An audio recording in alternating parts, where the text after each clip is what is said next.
Good morning, welcome ladies and gentlemen. You're there, we're here, that can only mean one thing. It's another live interactive webinar from the SimplyBiz Group. So whether you come to us from Compliance First, CIFA or SimplyBiz, you are most welcome. My name's Dan Russell and like the kindly ginger Oompa Loompa that I am, have I got a little something for you. But before I introduce our team of experts that we've got lined up for you today, allow me, as ever, to introduce you to the most important person, the person who's going to make or break today's webinar and guide the discussion. That's you. Via the wonders of modern technology, we want your questions. Consider me like your slightly more handsome version of Paxman.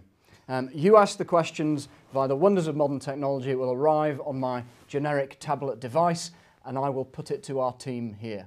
So, are you ready? Have you got your fingers at the ready for typing, swiping and putting those questions to us? You have? Excellent. Then we'll get stuck in to all things retirement market, because you may have noticed that there was just the odd change or two in the budget. So here to discuss that with us today, I've got none other than Martin Lyons from Partnership. I've got Mark Baldwin from MetLife. And some of you may know this chap next to me, probably needs no introduction. I've got Ken Davy as well.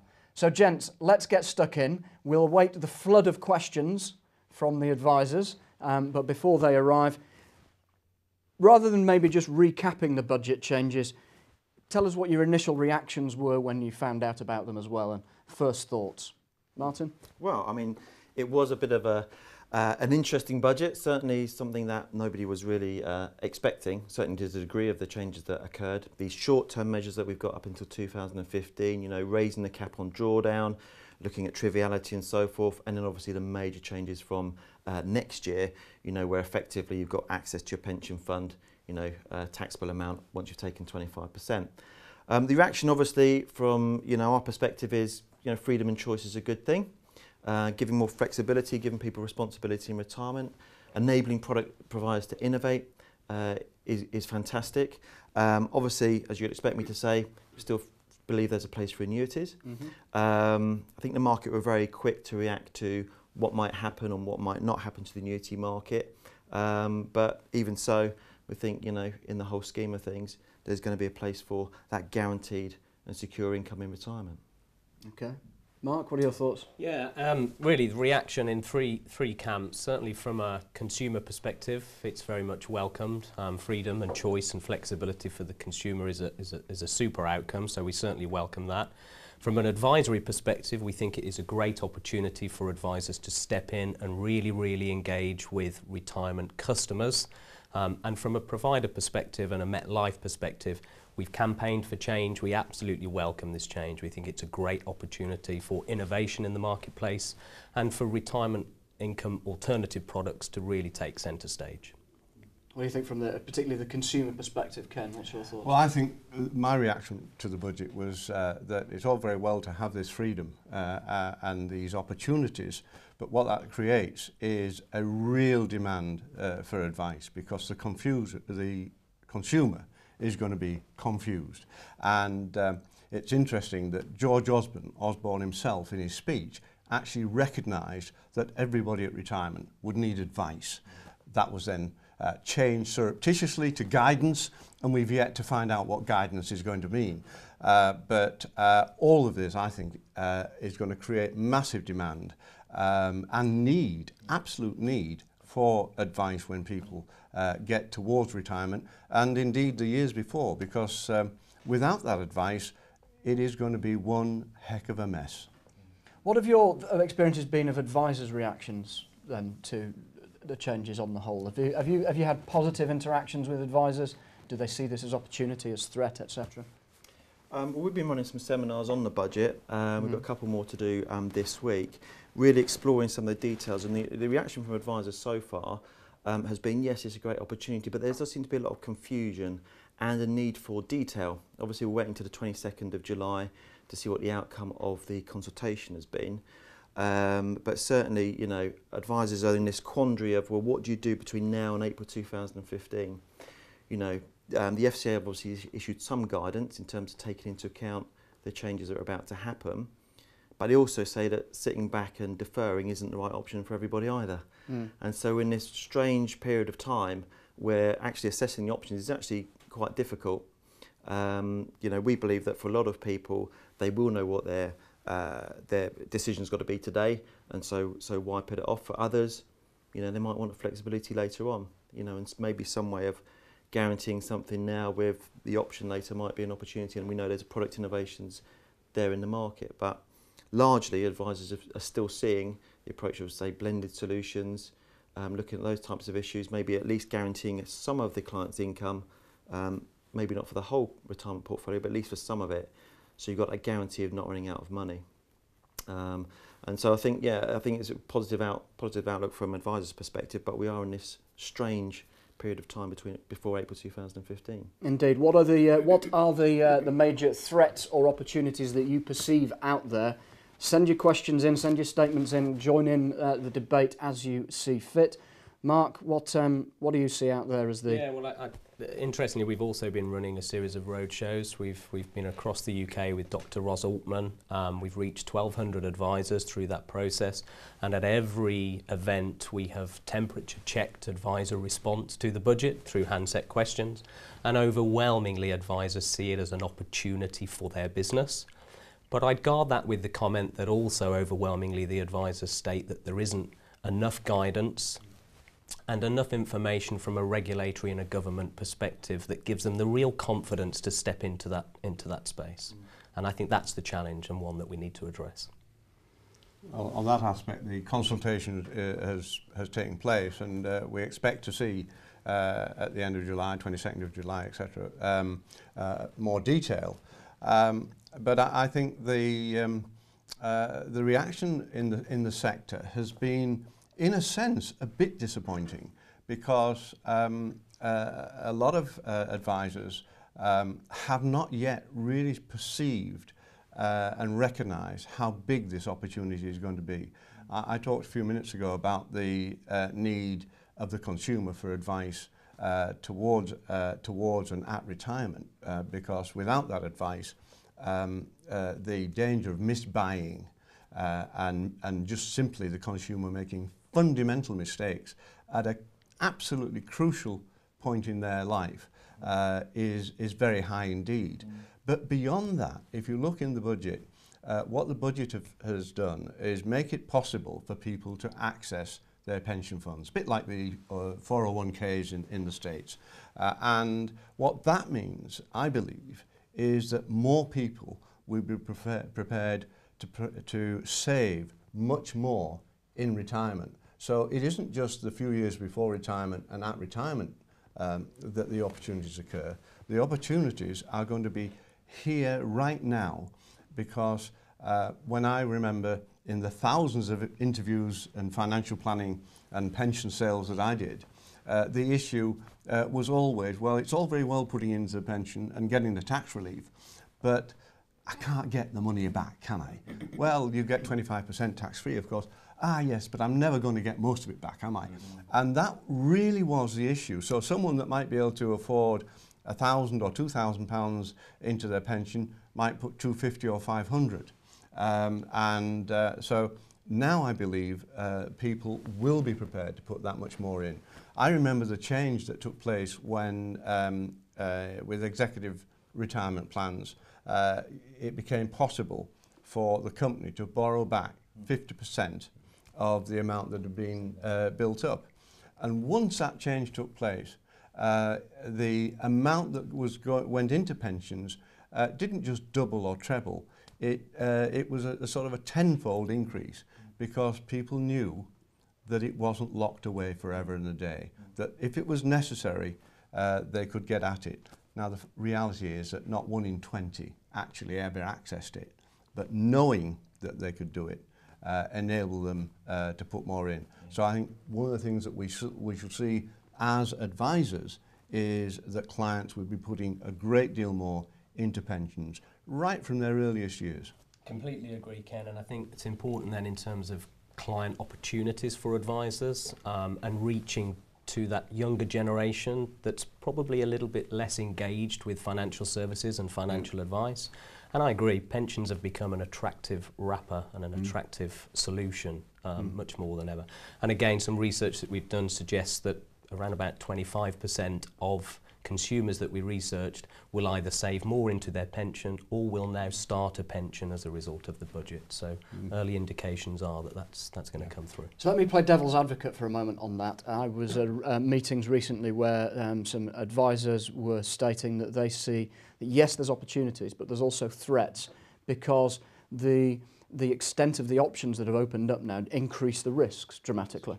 So that if I'm an advisor and I recommend that a client does take all of their money out and then they go and spend it and they don't have enough in retirement, should I have saved them from themselves? But if I'd advised them to annuitise and then they die early, should I have protected their estate? To what extent do the threats outweigh the opportunities here, or is it vice versa? I think that there is. We did some research and looked at how many people, what the public reaction was, and most of them, about 50%, thought it was a good idea that they had control of their finances. About 26% of the people that we surveyed said they would take the cash. Now, clearly there's dangers with that. Actually, the interesting thing is if you look at the age groups, 45 to 49s, it was about 26%. When you got down to the older age group, 65 to 70, it was around 6% mark. So I think as people get closer to the crystallisation date, maybe reality strikes home, and actually we think about how we're going to make this last 20 and 30 years. What we found, if you look around the globe, and I know the retirement income market study, which the FCA have been now commissioned with, will also have a look at what's worked around the globe. And there are two extremes. The first one is, in certain countries, Australia being a typical one, where you've got a super-ann scheme, and you're presented with cash at the end, a lot of people do spend it, and then fall back on the state. And we know that Weber said, well, listen, if you want to buy a Lamborghini and then survive on £200 a week, which isn't necessarily the best advice, I wouldn't have thought. In the US, you've got that same extreme, but you've also got people that hoard the money. In other words, they're worried about spending too much. And this risk about taking on the longevity risk yourself is actually not as easy as it looks. And I think that's the risk of people understanding how long that money's actually got to last. If you look at the average 65-year-old, 21, 22 years life expectancy, but over 20% will reach the age of 95. So if you're one of the people that outlives your savings, how are you going to cope? And these, I think, are the big risks around this. The other point is, how many things is the pension fund supposed to do? I don't know if we'll come on to it later, but there are other things the government are looking for from your pension fund, not least of all paying for your later life needs as well. And that's all under the consultation too. How does it relate to paying for your own care needs and things like this? And if you run out of money too early, how are you going to cope with these other life situations that come up in that retirement journey? And I think those are just some of the risks. I think you're back to the fundamentals of living too long or dying too soon, which we as financial planners have been wrestling with and helping people with as long as I've been in the sector, which is since 1971.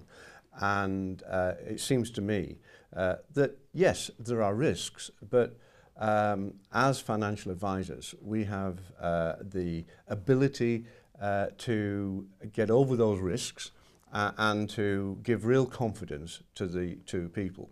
But for people to have confidence that they're not going to run out of money, they're going to have to save enough in advance. So I go back to my earlier point about I believe what we will see is a lot more people saving a lot more money, and that will give them more choice.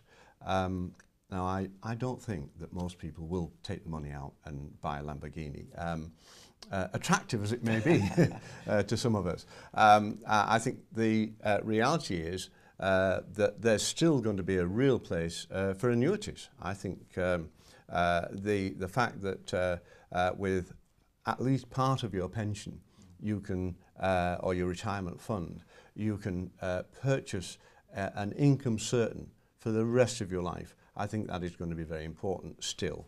And then what you do with other elements, again, we'll be able to help with. And you've raised a very important point, Martin, of long-term care.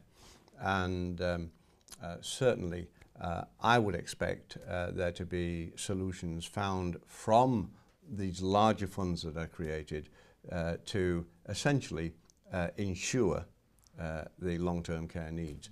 But this idea that the government can tell you what day you're going to die on is a nonsense. Yes, we know the average person lives 22 years from 65 or whatever it happens to be. But you talk to all the people who are still alive after that 22 years, they need money to live on. And you go through this curve where when you retire, I'm told, you need a bit more money, and then you need sort of go down a bit, and then towards the end of your life, if you haven't popped your clogs suddenly, you're into long-term care, and that can be a very, very expensive exercise. And what's the best way of building the funds for that? In your retirement plan. Before we move on to some of the wider issues of where advisors should take their strategies and what they should be looking at and utilising, I've got a few questions coming in. Keep them coming. What do you want to know? You ask us. I'll put it out there to the guys. Nigel Early, good work, Nigel. Thanks for sending the question in. Got a specific around the legislation. What's the latest on whether a statutory override is likely to be introduced for existing plans? Does anybody have any thoughts about what the what's happening legislation-wise in there? I think we're still waiting to hear. Right. I mean, that's the interesting thing though, isn't it? In terms of opening up freedom and choice in pensions and saying you can put your money in day one and take it out day two, there is going to be that challenge. If you don't have a statutory override, who's going to offer it? Because, you know, let's be honest about this, none of the providers are charities. And so far you've seen a specialist SIP providers opening up to flexible drawdown in the main, where you've got tiered charging depending on how much fund structure is there and so forth. I would just imagine from a lot of providers there would be resistance to statutory override, because clearly there's going to be impact for those people that are holding on to existing books of pension business. You know, so I think we're still waiting to hear from that, and I think it'll be clear on the 22nd of July. But I don't know if there's any other views. Agreed. There's that the commerciality from a manufacturer of product perspective that will come into play. But we are still equally waiting to hear. You're not going to be applying for charitable status then? No. MetLife? No. It's nice to hear that the product providers are recognising the need for them to continue to make a profit, because it's the same for financial planners and financial advisors, and the government needs to recognise that none of us are charities, and we have an important job to do. We'll provide guidance, we'll provide the advice, but we'll need paying for it. So Jill Cohen, hi Jill, sets this one up nicely for us. Ken's hinted at it already. He's given his brief thoughts on this. Let's ask the manufacturer of annuities and the non-manufacturer of annuities, is there still a market for the conventional annuity? Of course. Interesting. I think it was the FT that came out. I mean, I was hoping for a Gerald Ratner moment. I'm sorry, you're going to be disappointed. I think the market was very quick to react. I think we had anything from 75 to 90% drops predicted in the annuity business. The market seems to have, you know, settled on around this 50% mark. The big unknown is, of course, if more people are shopping around, and Ken has already mentioned that if there's more propensity of people to save, pensions become more attractive, hopefully people spend more time talking to advisors, shopping around, and if the annuity element of that is different from what it is today, what we don't know is the impact of more people shopping around. If you look at the Financial Times, I think they surveyed and said that about 9 in 10 advisors still saw a place for annuities. Whether they look the same as they do today, I think there'll still be a place for conventional annuities. There's still room for innovation. But if you look at things like capacity for loss, that's been a big buzz phrase, you know, of the last couple of years. And working out, you know, what is the direct debit that somebody's got to pay every month? Let's be quite blunt about it. And how do you guarantee it's going to be paid? If you then want flexibility over and above that to allow for the challenges of long-term care, those initial sort of expenditure in retirement, then you've got that flexibility. But I still believe most advisors see a blended approach where annuities still set the benchmark and then looking at flexibility above and beyond that. And that seems to be the response we're getting so far. Andrew Pownall-Gray, good work Andrew, wants to counter that though. Suggests, surely the issue is that someone taking an annuity at 65 has to live 20 years just to get their money back, let alone any interest. Until rates improve, either with innovation or long-term interest rates, folks are going to be wary of conventional annuities.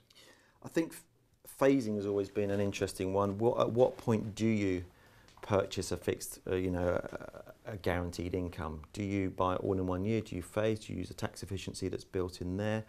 The other issue, I think, is, yes, you've got this situation of longevity whereby, and I heard an argument for it recently that said, what's the cost of buying a guarantee if your money returns back to the provider because you haven't, you've lived too short. What we never talk about is the people that live longer, as we've been mentioning already today, those ones that live to 95 and so forth. Let's be clear about this, it is an insurance, and one of the things Osborne has mentioned is that there's a difference between an investment and insurance, and annuities sit firmly in the insurance situation, a guarantee of not running out of money. And so it depends. I don't think there's a polarized, in terms of a polarized view of all annuities are bad and all drawdown is good, I don't think that's the right answer either. And I think we need to take a balanced approach to all these issues. You can't just be in one camp or the other, and I think it is a mixture of, So that's interesting. You think that there's a change in perception needed around the annuity as to what it's actually meant for, therefore? I think that in some quarters, yes. I think there is this issue of saying, well, actually, what's the guaranteed income that I could get if I crystallised today in that fashion? And actually, if I'm looking at other options, well, how do I make sure that's sustainable at the same level? What's my attitude to risk? All the things that are in RU55 and RU67, in terms of risk and so forth, still apply. Interestingly, The Economist, because I'm no economist, did a report not so long ago, and they looked at, if you invested a pot of money, and even you have a 60 and 40% equity bond split, how long would it last, depending on how much you were to draw out? And their figure for 20 years was about 6%, and they were saying that after 6%, that's it. Now, to me, that looks a little bit like an annuity. Clearly, it depends whether the client wants flexibility. It's more than just the rate. Does the client value the death benefits, the ability to pass drawdown benefits onto a spouse as a lump sum or income, or do they require guaranteed income for life, or is it a mixture? But I don't think you can say, well, it's either necessarily one or the other in every single case. I think there's a balance to be had. Sorry, go on, Ken. No, have to. Well, I use the term balance. That's absolutely right. There isn't a single answer because everybody is different. They're different in their own circumstances, and they're different in the amounts that they've accumulated. And one of the buzzwords at the moment is blended. A blended solution, and I think that's exactly what we're going to see. And what that does again is just increase the need for advice. And as I said earlier, George Osborne has recognised this, and his department's recognised it. And what we need to ensure is that that advice is available and at a proper cost. And one idea which I haven't seen talked about anywhere is, in the accumulation of the funds, the pension companies, the investment companies, do make substantial amounts of money. Why don't we take a percentage of that amount to pay the advisor to ensure that that initial advice is available?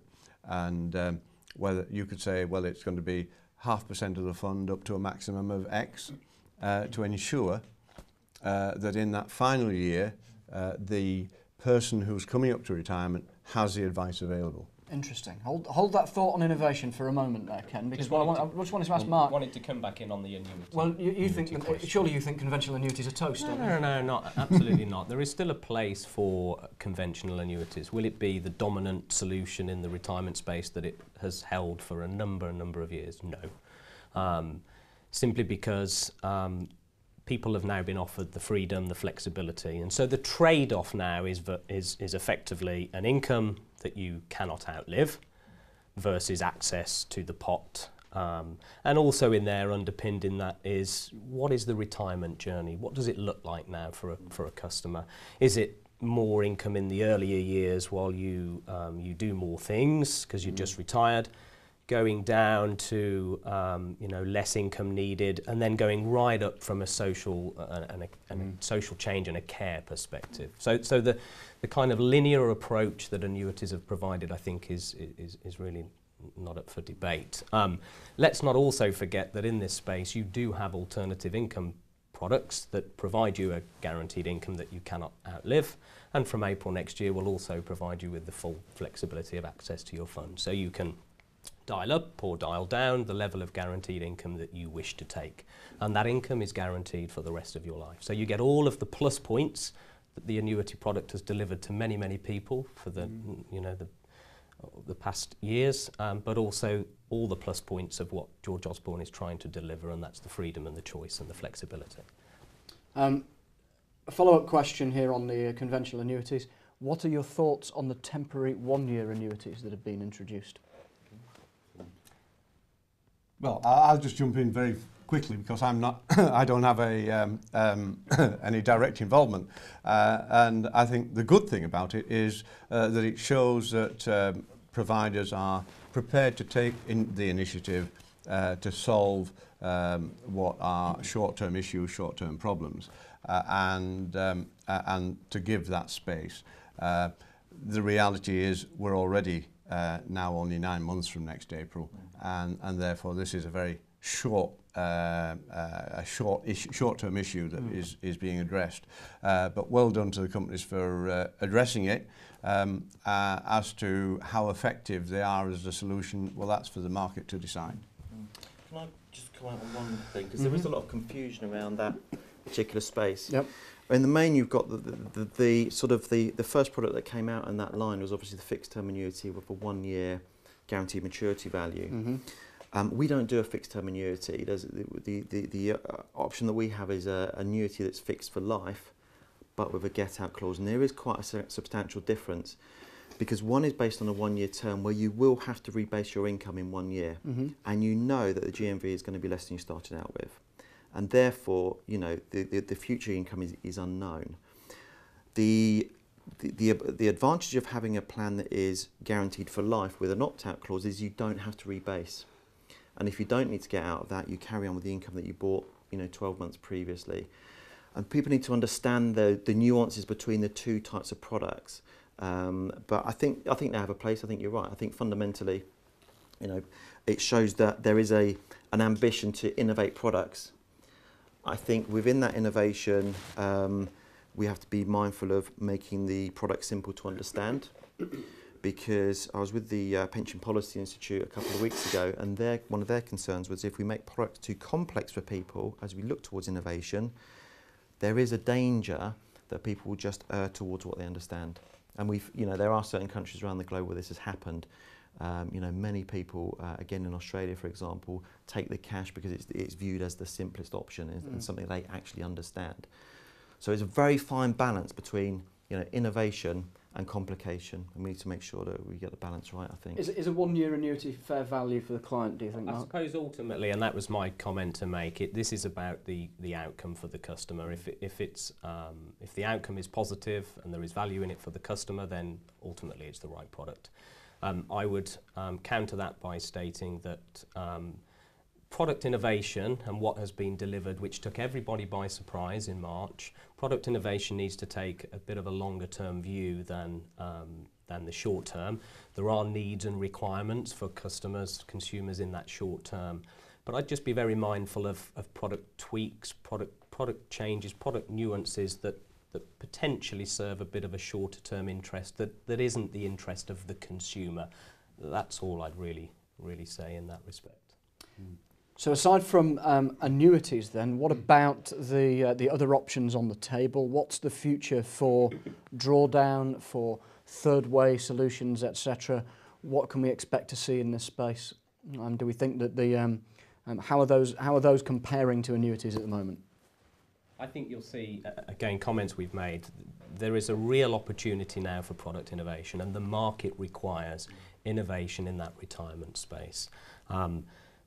We expect our market, specifically the unit-linked guarantee market, to double or triple over the medium term. Really because intuitively you think that customers have been attracted to the guaranteed income that annuities have provided, but equally now are attracted to what's being offered by the budget reform and the pension reform. And if you put the two together, you make that intuitive view that alternative income solutions that give you an income that you cannot outlive, that give you access to your fund and give you more flexibility, are going to find a space and a bigger space in that retirement market. Again, our own research with advisors, we have 67% of respondents to our survey stating that the market for unit-linked guarantees of capital or income is set to increase as a result of pension reform. So we take that and think that the opportunity in the future for those alternatives is very, very bright. I'm sure Mark is right in terms of the need for greater flexibility, the need for a whole range of solutions, and just as the same way as one would say, well, the future is still very positive for annuities, the other solutions are all going to be needed. And this is, I keep coming back to the same point, but this is why advice is going to be so critical, because these are big decisions that clients will be taking. And guidance won't deliver what customers need, absolutely not. Guidance is a waste of space in reality. George Osborne used the right terminology when he said that there was a need for everybody to have, at retirement and indeed before it, to have good financial advice. It was the department that then changed it to guidance, and now nobody can figure out exactly what guidance is, and I'm sure we shall see shortly in a few weeks' time ideas on this. But everybody's going through a learning curve. It's a bit like sort of putting your feet in porridge and seeing where you get to. But we live in interesting times, and one of the things that I've always found is that change creates opportunities.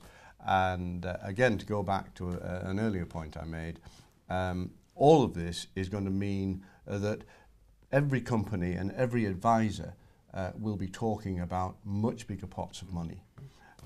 I'd like to just address for a moment something which has been forgotten in all of this, I think, and that is that in 2016, the basic state pension rises significantly. It rises to a level equal or above the means testing level. Now that is, I think, a fundamental change, again, and will bring about a fundamental change when it's understood in people's attitude to saving. Because historically, many people who could have saved and could have benefited from saving have said, well, there's no point in me saving because my next door neighbour who drinks all his income will just have the same standard of living in retirement as me because of means testing. I actually worked behind the scenes on a Conservative Working Party that produced the new pension idea, and which comes in 2016. And it was my fundamental belief that if you can get rid of this dependence on means testing for the in retirement, again, what that will do is give people the confidence to save and accumulate more funds. And the knock-on effect of that over this next couple of generations, coupled with the changes that George Osborne has made in the last budget, I think again means that we're all going to be talking about much larger sums of money. We're all going to be talking about a range of different solutions, which will involve everything from buying Lamborghinis to standard annuities. So the politicians have the need to balance the books. So it's very interesting that the innovation that they've come up with. There's a couple of fine upstanding gents who I know, David Malkin and Steve Grass, IJAPs, who've just asked the question, do you think that there will be a threat to tax-free cash now that more flexibility is being brought in? I suppose ultimately these items, maybe not immediately, are bound to be in the mix and on the agenda.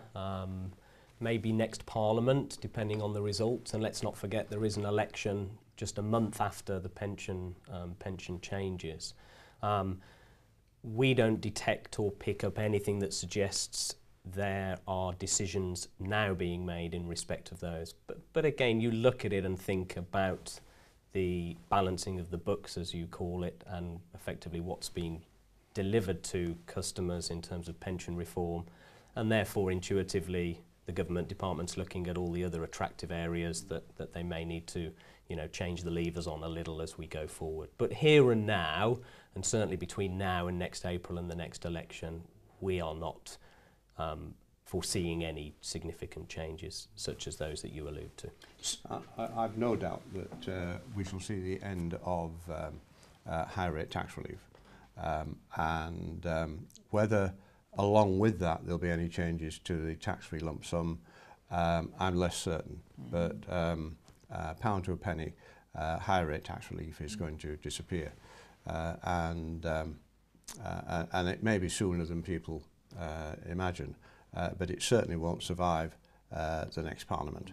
And tax-free lump sum, I think that if that was changed, then I wouldn't see it being made retrospective. So in other words, if you've already been accumulating on the basis that you will have a tax-free lump sum, I can't imagine any government taking away what you've already earned. I think tax is a big issue with this whole debate. I think tax planning and cash flow modelling is going to be really important anyway, because what we've got here is, let's remember a couple of fundamental things. The reason you got tax relief and tax-free cash on a pension arrangement was the quid pro quo was it was restricted in terms of what you could use it for later on, i.e. it had to provide an income for life. And that was why, to encourage saving, you got tax relief and tax-free cash. So who knows? I mean, every year the tax-free cash debate seems to come up in the budget, and as you say, you know, there's questions of should there be a flat rate of tax relief, 30%, all these kind of things that are being looked at. We've also seen comments around, you know, lifetime allowance, whether that should still apply and so forth. The interesting thing about taxes, of course, is that what the budget does do, and I'm sure this is the elephant in the room that, you know, people have been thinking about, is that rather than releasing your taxable funds over a lifetime, you could release your taxable income over just a few years, which will obviously generate tax revenue and so forth. So again, we have to be mindful of, you know, the balancing act between tax receipts, whether the tax receipts are saved by not issuing tax-free cash, and balancing that with the fact that a lot of people will disinvest their taxable savings early. And so I'm sure that that's part of the thinking that's going on. And again, it comes back to advice, to make sure that for people that are receiving advice, that they're clear about tax planning and making sure they get the best out of the flexibility without paying too much tax in the process. That's where your idea of blended solutions and comments we made earlier all come into that. But fundamentally, the advice opportunity for people through that retirement journey now is huge. Yeah. Can I so we don't lose it, Martin, I think that's really spot on. And you, in terms of tax implications, and you mentioned about the experience in Australia where people think it's simplest just to take the cash. Now, you've got, let's say you've got £100,000 or £500,000, whatever the number is, in a tax-free fund, and it's accumulating tax-free. If somebody thinks, oh, I can now take it out, I will take it out, they're going to pay tax on that. So you're going to have some people, particularly if it's a modest sum, 50, 60, 100,000, that are going to take it out and be taxed on it. They're going to be paying higher rate tax. They might never have paid higher rate tax in their life. And now they're going to access, in their ignorance, with lack of advice, they're going to access their pension fund, and suddenly a third of it has gone in a combination of basic rate tax and higher rate tax. But it's the marginal rate, so it's your highest rate of tax. Yes. is what you'll be paying on this cash that comes out. And then, all right, let's say you take it out. If you don't buy a Lamborghini, what are you going to do with it? You're going to invest it somewhere where it's taxable. Exactly. Why would you do that? It's already invested. Yeah. Why would you do that? The other thing is, in regards to becoming a high rate taxpayer for the first time, for example, most providers will pay out what's going to be income, of course, at 20%. So revenue, letter from the revenue comes in and says, by the way, a few months later, after the money's been maybe invested somewhere else, oh, by the way, you've got to do a self-assessment, which you've not done before. And by the way, can we have some more the balance of your high rate? Selling a wheel off your Lamborghini now. So focusing on the way in which advisors interact with clients, then I'm going to come back later to what manufacturers could and should be doing in terms of innovation. But on the way in which advisors interact with their clients, Simon Weldon makes the point. Hi, Simon. That it's always been the case that pension investors often don't start early enough. And there's increased pressures on cost of living. Where's the disposable income going to start coming from for them to save early enough?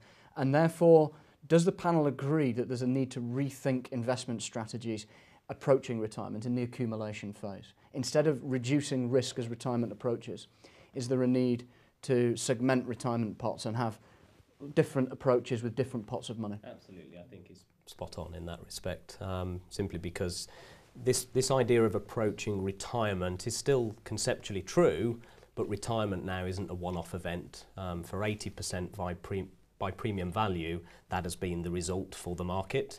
An annuity, it's an event. You make a one-off transaction and a decision, and that is it. Absolutely not now. People approaching that retirement, let's say the event horizon, have a different perspective now because of the flexibility and the choice. And therefore, lifestyle strategies, you could argue, are now default, they're dead, let's say, simply because people's time horizon now could be invested for another 20 or 30 years.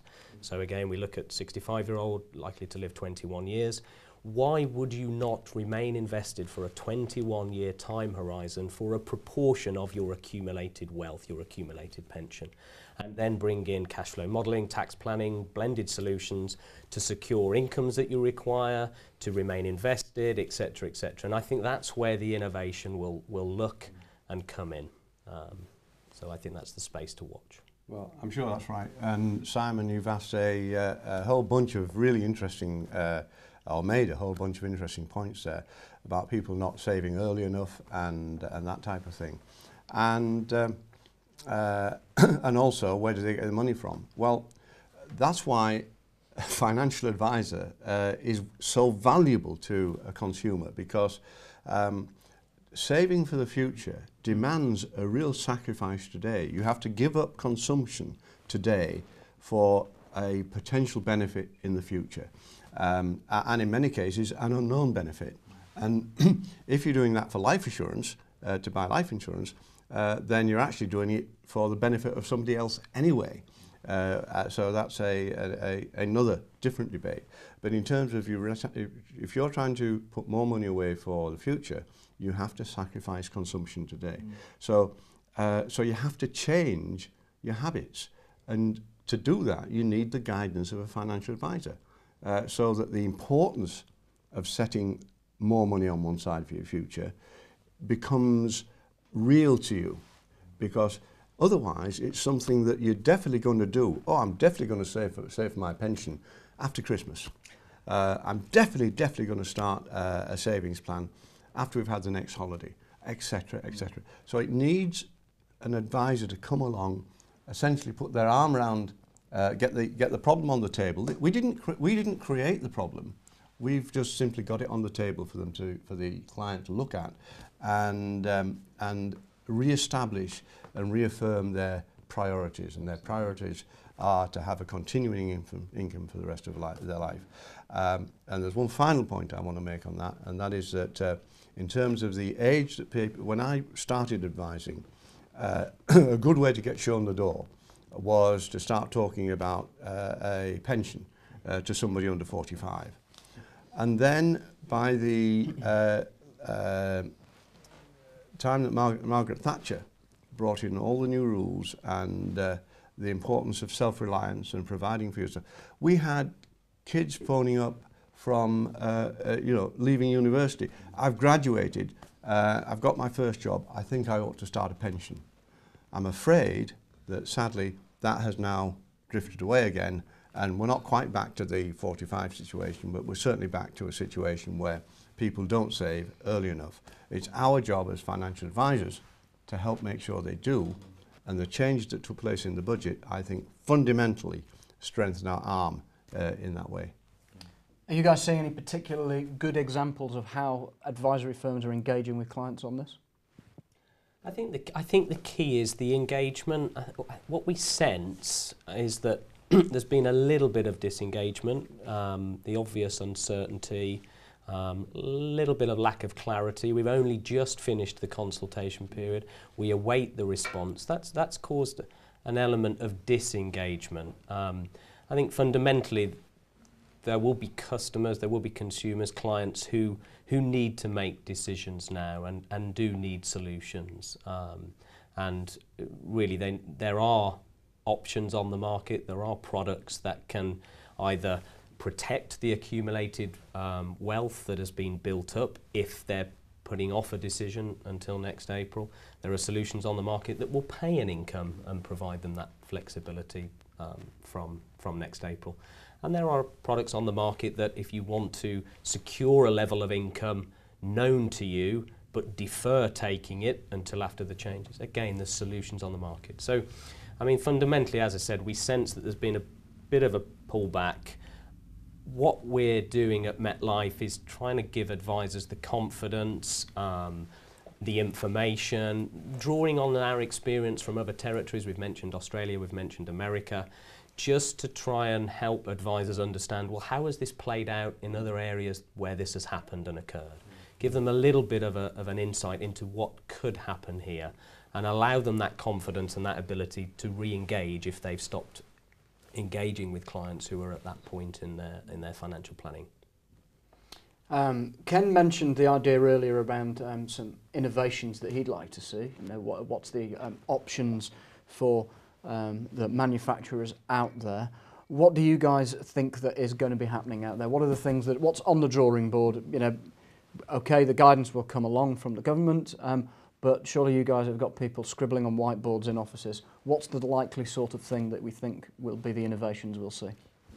Well, I think that you're right. You'd be very surprised if, you know, our boffins didn't have their head down, scribbling away, looking at how you can merge, you know, some kind of investment contract with enhanced rates. Yep. Looking at the whole issue of, well, you know, the U-shaped type scenario that we mentioned earlier. Looking at the scenario of having products which, you know, to defer some income whilst take benefits in the meantime and so forth. The details of those, I suppose, we're going to need to wait, because you may have seen in the press recently a number of providers saying, look, is it now time to tear up the rule book? Because from an annuity provider's perspective, obviously we have the rules around annuities that we have specifically, you know, fixed income from life, that, you know, at least annually and so on and so forth. And I think there needs to be changes, and hopefully this is what will come out of the consultation, changes in which, you know, providers are allowed to flex, you know, their existing propositions. We already saw in the Queen's speech, didn't we, that it is possible to remove some of those barriers. We saw CDCs, for example, an allowance to remove the rules and therefore to allow things like CDCs to come into the market on the corporate side. And I think what we need is, you know, some change in legislation around flexible annuities, but certainly there is a desire, and there is, as you'd imagine, work behind the scenes to produce these solutions in 2015. Have you got people using Snoopies as stress balls whilst they come out with all of this sort of stuff, Mark? Not that I'm aware of, no. I think, again, I agree. You've got different segments. The annuity providers, the dominant annuity providers, will be looking at ways of bringing in that flexibility, still giving people the certainty of the outcome that they've desired and wanted and used for many, many years, but with that added flexibility. For us at MetLife, we've seen a lot of interest in what we do from a policy, from a regulatory perspective, because the logical consequence as a result of the changes are that what we deliver conceptually as a guarantee with that flexibility is very attractive. So I come back to the earlier point that I made, that we expect the market to triple. With that comes other participants. So there are multiple comments in the press from some dominant providers of product that are interested in providing unit-linked guarantees. How they do it, how quickly they do it, are the questions we would ask. We know what it takes to be a dominant and credible player in this space, and it takes a lot, not just from a capital perspective, but also from an infrastructure perspective. So it'd be interesting to see what unfolds in that regard. But that's where the innovation, we think, will really, really hot up. because, as I said to you earlier, it's that intuitive link between guaranteed outcome, guaranteed certainty, but the flexibility, the investment still allowed to be made, and the access to the fund. Paul Flynn, hi Paul, asks, are providers likely to simply convert non-drawdown arrangements into post-budget compatible? Is there a market whereby something that's not suitable at the moment in terms of the new rules becomes suitable and changing things around, or is that not commercial reality? This is one for the drawdown providers to answer. Again, it comes back to the statutory override as well in terms of whether they'll have to offer that flexibility. But not being a drawdown provider, it's very difficult to say what those conversations look like from our perspective, I'm afraid. I think there's going to be a drive towards innovation. I think one of the interesting things is obviously one of the challenges is the minute you start adding the word guarantee to anything, your capital requirements do increase so significantly as a provider. Why is that? It's because it's very, very difficult to actually guarantee something against future events. You have to lay the money aside in a certain way, etc.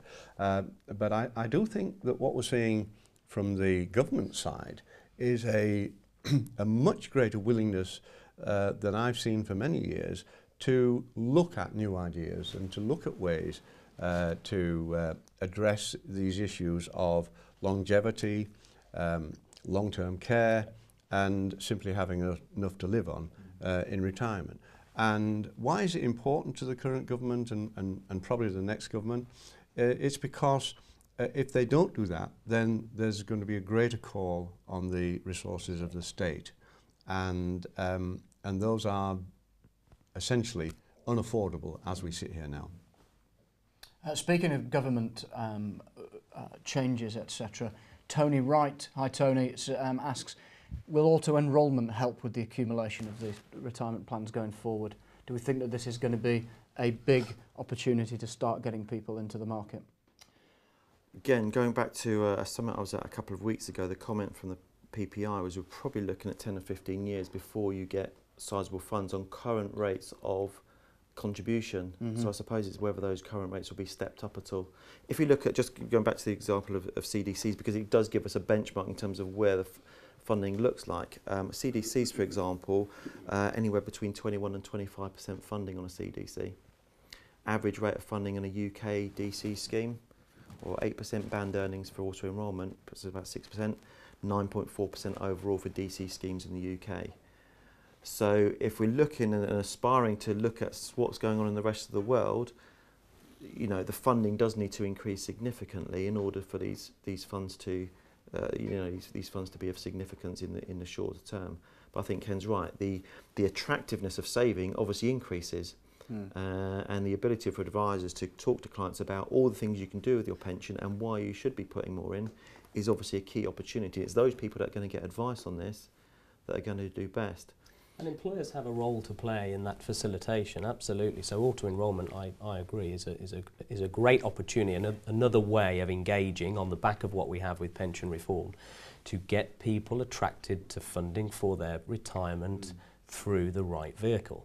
Auto-enrolment absolutely has its role to play, but also the employer as a facilitator has a real role to play. And that's another opportunity in terms of engagement for advice, is with the workforce, and use that hub as the infrastructure and the way to facilitate people's engagement with retirement planning. Right, great question. And thanks for saying I was right, Martin, because I couldn't understand the rest of your answer. But auto-enrolment, we think, is a fantastic door opener into this marketplace for people who have never previously saved and developed the saving habit. And as most people know, SimplyBiz has brought staff care into the fold, and so staff care has developed an auto-enrolment package, and through Simply Enroll, which is what we've launched, and we've had now almost 25 meetings across the country in respect of this. Every SimplyBiz firm can have its own branded portal, which will be seen by every single employee and initially every employer and then ultimately every employee. That'll be from probably October, November of this year. So that each SimplyBiz firm or Compliance First or CIFA will be able to have its identity in front of the employee every single day. And so the opportunities in workplace marketing, workplace enhancement, it's not about saving 1% into your pension now. This is about what they'll be doing in 2-3 years' time, what they'll be adding in and the opportunity to do that, plus the ability to make ISA sales in that way, and all, again, to ensure that the clients, the employees have enough money when they retire to take advantage of all the wonderful products that you guys are going to be making available to them. I think you're answering a question that's come in there, Ken, so just tell me if that would be your answer to this. Andrew Powell Gray gets back in touch and he says that he agrees with you, Ken, which is always good to know. Right, that's thank you, Andrew. About means testing and the huge difference in perception with pension access. He says when we were selling pensions, we were paid for it. Yeah. Now we find it very difficult to make a living if we're advising younger folks to buy pensions as charges are resisted. So how do you arrange payment for smaller pension contributions? I think you've answered that around the auto-enrolment question partly. Indeed, but it's a very fair question, Andrew, because with the even greater transparency, I don't buy this that there hasn't been transparency before, because from 1991, every single contract had in pounds pence what was being paid in commission, as it was there. But from my perspective, it's all about remuneration. We shouldn't be talking about commission or fees. It's about remuneration. And you're absolutely right. It is difficult on small amounts to generate enough income in terms of remuneration to justify the advice. But I still think that there's nothing wrong with helping people in those early days for a much more limited return, because what you're working for is what's going to benefit you in the future. And so I don't buy this, well, you've got to charge by the hour or you've got to charge by this or that. I think it's what the market will bear, it's the responsibility and the scale. And so if somebody's starting small, then just charge them a small amount, and as that develops, you'll generate more income. I'll come back to the chaps in a moment to get their final thoughts and summarise all that we've discussed for you. But before we do, a few parish notices for you. Ken mentioned the Simply Enroll service. If you look at the SimplyBiz Compliance First CIFA website, you'll be able to find more information on there. Martin talked about the needs around retirement planning and cash flow analysis. For those of you who aren't aware, that inside the dynamic planner tools that are made available to you at no cost through the SimplyBiz Group, you get access to cash flow modelling, retirement goals planning. Based on what we've discussed and the thoughts of the chaps here, I think that those are the sorts of fundamental aspects of an advice service that you might want to look at. Go to the verbatim website linking through from SimplyBiz, CIFA or Compliance First for more detail. I was just wondering, what were you doing at this time yesterday? Because if you weren't with us here, then on the website will be the on-demand version of yesterday's Fund Manager webinar. We had the likes of Rob Burdett from F&C and Bill McQuaker from Henderson's in the room, and they were discussing what their thoughts are around the markets, what's happened in the first half of the year, what do they think is going to happen going forward. If anybody wants to see a fund manager give you a really good reason not to invest at the moment, there's an interesting alternative thing for you. Check out that and see what Bill McQuaker's thoughts are about the markets at the moment. And what are you doing for the rest of July? Because we've got a series of volatility matched investing forums. They start today. First one's in Exeter. So if you're near Exeter, jump in the car after we've finished and head on down. What have we got at these events throughout July? 7 of the leading managers of multi-manager funds out there in the market who have got volatility-related investments that will, to one extent or another, match the outputs of risk profiling processes. It's all about building your supply chain of who might work within your investment model. So if you want to hear from 7 different suppliers and get some good CPD and education on the investment markets, those events are live on the CIFA, Compliance First and SimplyBiz websites. Sign up or get more information from the Verbatim team. Gents, summarising on the retirement market, what advice would you be giving to advisors at the moment in terms of engaging with clients, given what's about to happen and what may happen? Sum it all up for us. I think, you know, we've got to be mindful of it. It is all about client outcomes. It is all about saying there's no one product solution that will do everything. It's about making sure the client gets the right product for their circumstances, and clearly those products are going to be innovative as we go forward. But it's a case of, you know, keeping up to pace with the rules now and making sure, you know, you're giving those clients that excellent advice. Mark? Agree. In addition, I think it is engage with the clients, be proactive. The strength and the appropriateness of your advice is critical at this time for consumers, for clients, for customers. So don't, if you are shying away from that, do not. There are solutions in the market, credible solutions that will meet their requirements, either for the rest of their retirement journey or up until next April when you reassess and reevaluate their needs and their requirements. I think I would share the excitement of the opportunities that are available.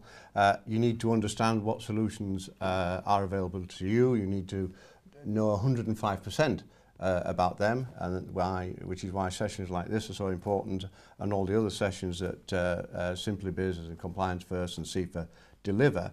But it's getting the client to understand and appreciate how you can help them solve their problems for the future.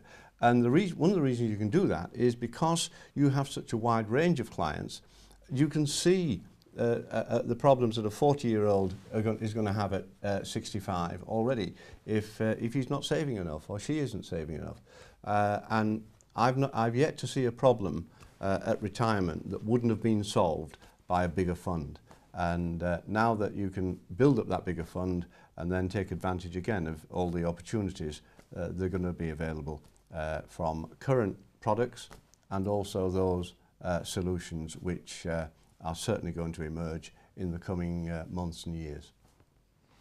Gentlemen, thank you very much. Most importantly, thank you very much. You made my life very easy. We had a ton of questions come in. I couldn't get through all of them, but thank you very much for engaging and being part of it today. If you liked it, let us know. Send us your information. What do you want to see on these types of events? Who should I get round this table to interrogate on your behalf? What topics should we cover? Send us information. Email us. Are you a twit? Are you on Twitter?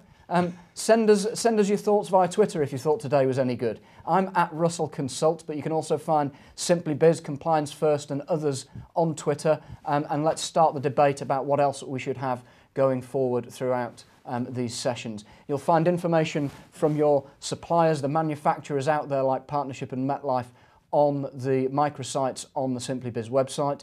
We'll continually keep you up to date with all of the latest things around the retirement changes and the budget changes as and when the government papers come out, straight from the SimplyBiz Group through your compliance consultants and out via email and other contacts to you. In the meantime, have a great day. I hope you've had fun. I certainly have. It's been emotional. See you soon.